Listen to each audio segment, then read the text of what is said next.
Okay, so sometimes you can learn about science from hobbies and other things that you like to do as well, and this is one of the things that I love to do, playing board games.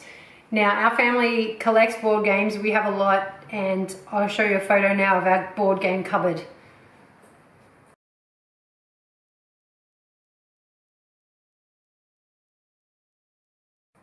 Okay, so you see how much I like board games, right? Now, this one is one that's really cool. It's called Terraforming Mars. It looks like this on the box. And Terraforming Mars is for older kids. It's aimed at ages 12 plus, but I reckon some of you in grade 5, 6 could probably play it if this is something that you really love. So the way it works is you're pretending that you're going to Mars and you're getting it ready for humans to live there. And you're part of a big corporation that's trying to do that. So the board looks like the actual surface of Mars, like this.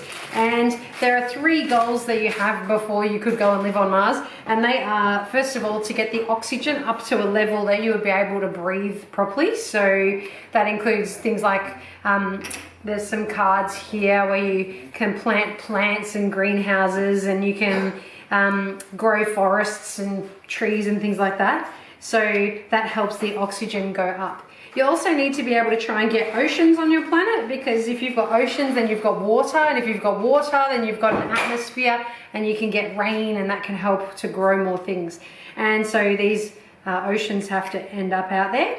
And lastly, you have to get the temperature from negative 30 degrees, because obviously that's too cold, up to 8 degrees. Even though that's still a bit cold, humans could live at 8 degrees, so that's all right. And again, there's all these really cool different cards about digging up lava and getting heat out of that, and trapping heat in an atmosphere and that kind of thing.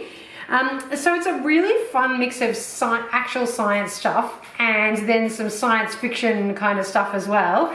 And the whole game is just really fun to play, and has a good theme that actually fits with, you know, terraforming Mars, what it would be like to live on another planet.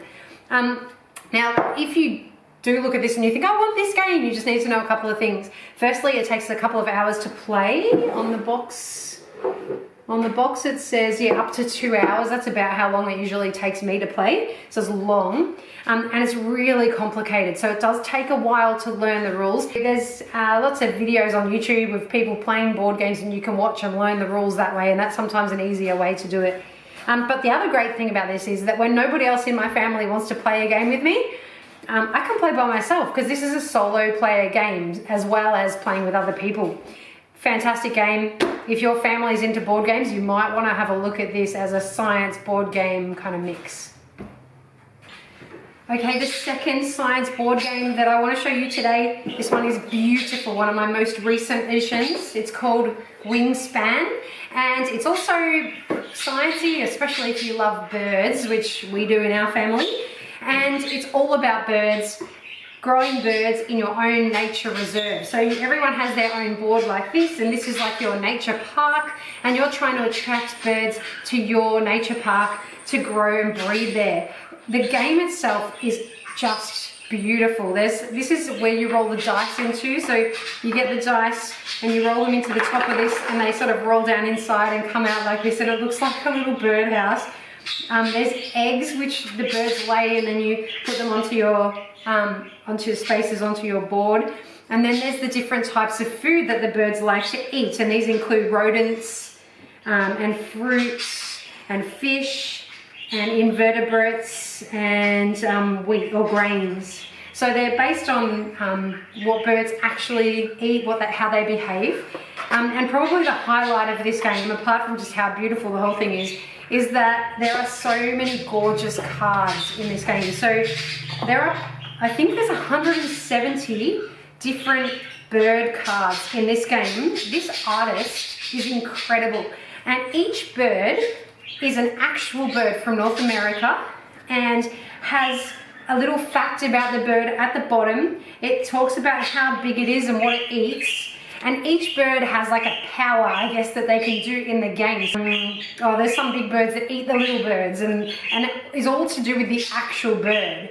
So when I was playing this the first time, one of my birds kept collecting things and putting it onto the card. That was what it was doing. And when I looked up that bird, in real life, it's a bird that collects acorns and then puts them aside somewhere for food later on. So the artist, the designer of this game has actually made the game to teach you things about the birds themselves, as well as it just being absolutely gorgeous. The good thing about this game is that slightly younger kids can play it, so it's probably, it says ages 10 plus, but I think if you played it a few times, probably grade 3s and 4s and 5s and 6s could play this game, and maybe even some younger kids if you do a lot of games at your house.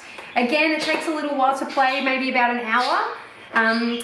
But it's just so beautiful. I love playing it. And once again, it's another game that you can play by yourself. So if no one else wants to play with you, bonus, you can still play it alone. And again, I have done that by myself too, when my family abandons me for game playing.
Welcome to Science News with Peter and Abby McDonald.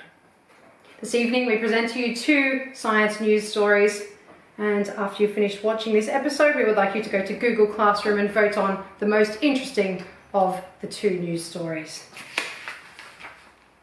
Scientists have been feeding caterpillars called waxworms polyethylene, which is one of the most common plastics used in shopping bags. These insects are able to survive for weeks on a diet made entirely of plastic. The scientists suggest that armies of hungry caterpillars could be put to work to eat waste plastic. The caterpillars are the larvae of the greater wax moth. In nature, the caterpillars get into beehives and eat the wax that the bees use to make honeycomb. Honeycomb and polyethylene have a similar structure when you look at them under the microscope. In just days, their feasting could digest what would otherwise take hundreds of years, helping solve Earth's big plastic pollution problem.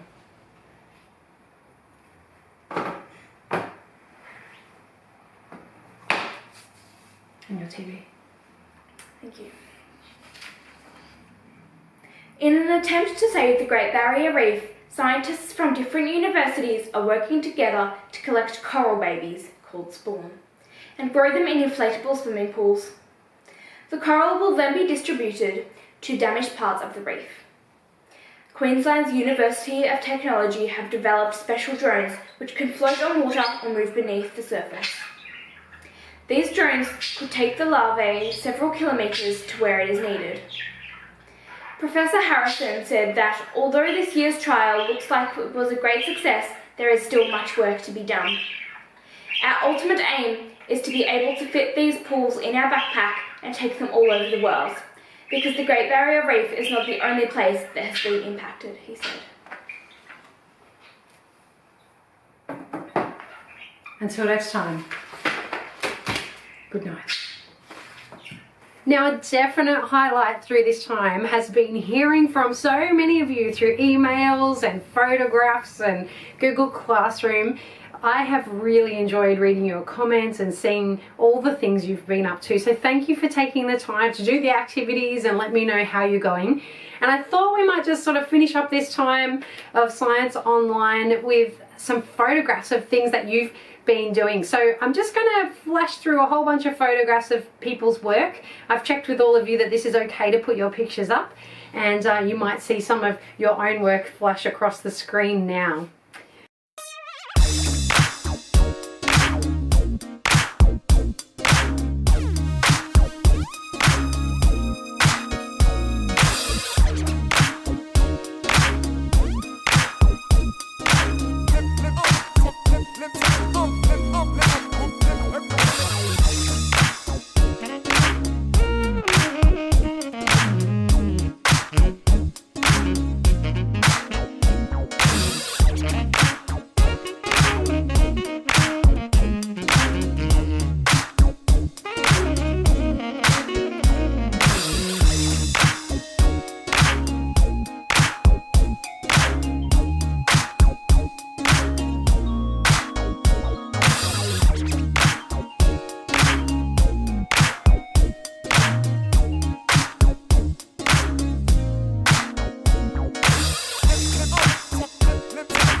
So this is such a strange feeling that I'm having, because I actually feel a little bit sad about not doing science at Mrs. Mack's house anymore, even though I've been hanging out to see you again in the classroom. It doesn't quite make sense. I can't understand it. But starting next week, Preps 1s and 2s, I'll have you back in the classroom again with me. I can't wait to see you and to hear about what you've been up to. Bring along your science journals with you to show me if you've kept one through this time. And grade 3s to 6s, it'll be a few more weeks before I see you. And I'm sorry, I'm not quite sure what's going to happen for you with science in the next couple of weeks, because I'm going to be at school and I can't make videos at Mrs. Mack's house if I'm at school. So I'll just ask for your patience, and I'll leave you some messages on Google Classroom to let you know what's happening once we find out a little bit more. So thank you for joining me each week in my home. I hope that it's encouraged you to see that science can be part of your everyday life and you don't have to be in any particular place to do science. And also I hope that you've got a little bit of an appreciation for just how amazing our world is and how incredible it is, how things work in our world. So I guess next time I see you, it will be in real life. From me, my house, my dead insects, my microscopes and my dead rosellas. Goodbye. and I'll see you soon for real. Bye.